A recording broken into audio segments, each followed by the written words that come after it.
This is Dabu7.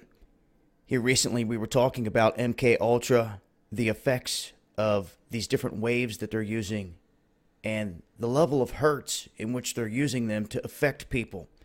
They're doing this through monitors, VCRs, laptops, using gaming systems, the programs for all types of different things.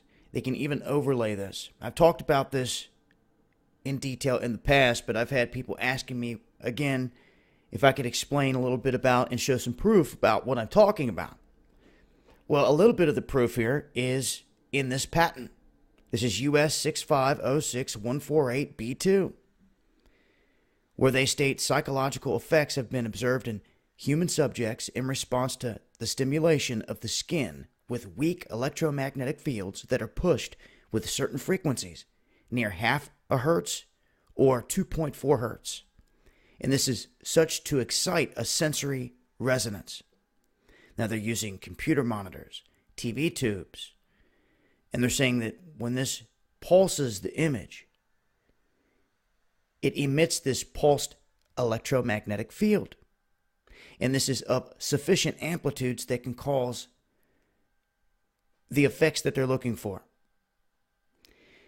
So you need to look no further if you're looking for solid concrete evidence and proof that the governments have a patent for this, and they've been doing this, and they admit that yes, this stuff affects humans. The energy field around you. This is also hitting the subliminal. We talked about the sigils, the little things they hide that flash on the screen quicker than you could even blink. You're taking all this in. Many people not even realizing it. Not only are you taking in the images, but also depending on how the game, the movie, the show, or whatever it is set up, it could be flashing something at you. And I've heard people tell me that when they've finished playing a certain gaming system, that they could close their eyes and see nothing but flashes. Well, that would make sense knowing what we know here. And it also makes sense in terms of affecting people, period, with depression, triggering people, dropping triggers, awakening sleeper cells. I mean, you name it.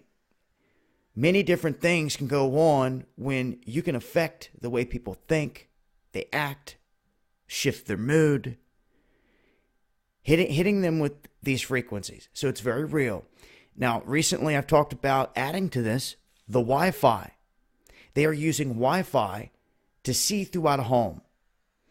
They also used drones here recently to go around a building, a brick building that they had no clue what was inside of it, but they mapped it. And they were able to tell what was inside. Now, they can do the same thing with your laptop, your router, all the devices within your home. They can use that to map the inside. So those waves are passing through and around things, bouncing off of everything, even you.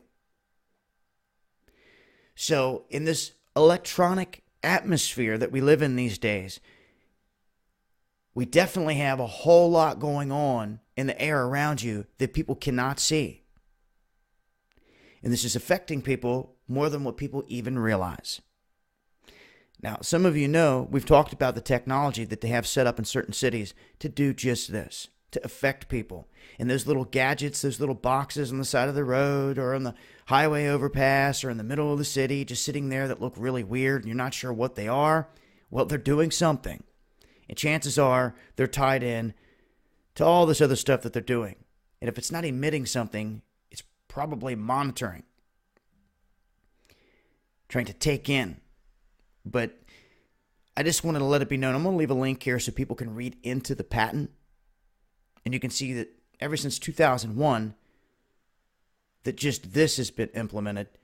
There's no telling what else they've got added to this. I mean, if you just kind of use your imagination and think along the lines of everything that you know that they've been doing, then yeah, you could classify some of this stuff as a weapon.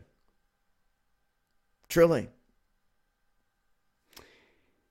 But I will leave a link and continue to update with more as I come across it. It's been Dabu7.